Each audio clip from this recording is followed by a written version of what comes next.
देखिए, गाज़ियाबाद का एक वीडियो वायरल हो रहा है जिसमें एक हिंदू राष्ट्रीय दल के अध्यक्ष जो है पिक्की चौधरी मुस्लिम दलितों पर जो बिल्कुल पूरे तरीके से अत्याचार कर रहे हैं, उनको माँ बहन की गंदी गंदी गालियाँ दे रहे हैं, उनके घर को तोड़ दिया जाता है जो एक पन्ना सा बना हुआ है, जो झोपड़ी झुग्गी झोपड़ी में रह रहे थे, और ये कह रहे हैं कि ये तो सब बांग्लादेश से आए हैं। पहली बात तो यह है कि अगर बांग्लादेश के वो लोग हैं तो बाउंड्री और जो आपकी लाइन है उसको पार कैसे कर जाते हैं, इसका मतलब आपकी सिक्योरिटी में कहीं ना कहीं कमज़ोरी है। लेकिन बगैर उसको बगैर जाने बगैर पहचाने आप ये कैसे कह देंगे कि भाई आप बांग्लादेशी हैं? आप कह ही नहीं सकते हैं, ये इलीगल है।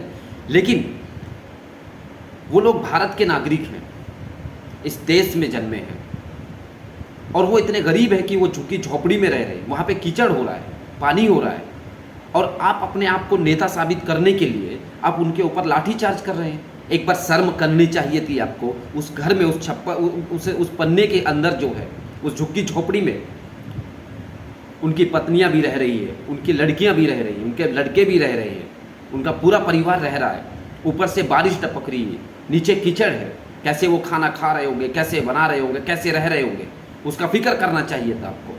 लेकिन आपने उन सब चीज़ों का फिक्र ना करते हुए ऊपर से उनके ऊपर लाठी चार्ज कर दिया। क्या चाहते हैं आप लोग? किस तरह की मानसिकता है आप लोगों की? आपको यदि हिंदू मुस्लिम की राजनीति करनी है तो बराबरी के लोगों से टक्कर लीजिए, बहस करिए अलग तरीके से, लेकिन इस तरह के गरीब लोगों को मत सताइए। अच्छा लगता है कि आप उनको उनके घर देने की बात करते, उनके डेवलपमेंट की बात करते, उनसे रोजगार देने की बात करते, और अच्छा लगता तब जब आप बराबरी के लोगों से इस तरह का इस तरह की हरकत करेंगे, तब आपको जवाब मिलेगा। और मैं चैलेंज करता हूँ, आइए मेरे साथ, करिए डिबेट, करिए बहस। जिस मुद्दे पे तुम बहस करना चाहते हो मैं उस मुद्दे पर बहस करने के लिए तैयार हूँ, लेकिन इस तरह के गरीब लोगों को मत सताइए।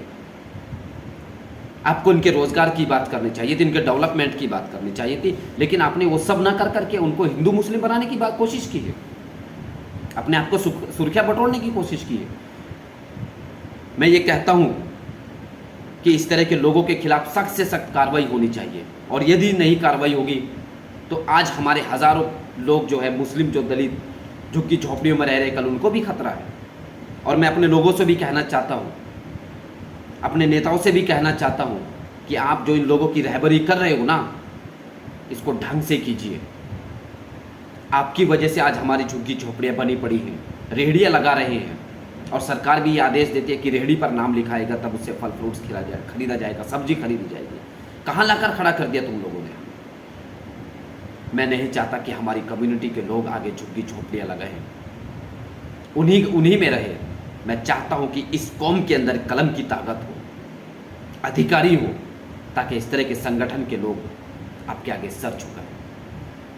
मैं नहीं चाहता कि हमारी कम्युनिटी की हालत इस तरह की हो।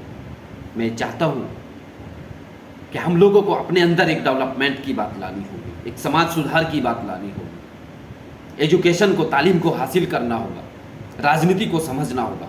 और यदि हम इन चीज़ों को नहीं करेंगे, नहीं समझ पाएंगे, तो हम वही हिंदू मुस्लिम में उलझ कर रहेंगे, और कल कोई भी हमें ये कह देगा कि आप बांग्लादेशी हो, आप पाकिस्तानी हो, आप अफगानिस्तानी हो, और हम चुपचाप सुनते रहेंगे, लाठी खाते रहेंगे। इससे बाहर निकलना होगा और ऐसे गंदे लोगों को जवाब देना होगा, और जवाब हम तभी देंगे जब हम अपने आप में सामाजिक स्तर से मजबूत होंगे, शिक्षा से मजबूत होंगे, राजनीति से मजबूत होंगे। और यही वजह है कि मैं आज खुल के हर उस हिंदू के संगठन से कहता हूँ, उसके अध्यक्ष से या कोई भी मेंबर से कहता हूँ कि अगर आपको बहस करनी है तो मुझसे बहस करिए, कानून की बहस करिए, सामाजिक मुद्दों पर बहस करिए, राजनीतिक मुद्दों पर बहस करिए, और मैं तुम्हारी औकात बताऊँगा कि तुम्हारी औकात क्या है। सिर्फ और सिर्फ वही हिंदू मुस्लिम, इसके बाहर कुछ नहीं।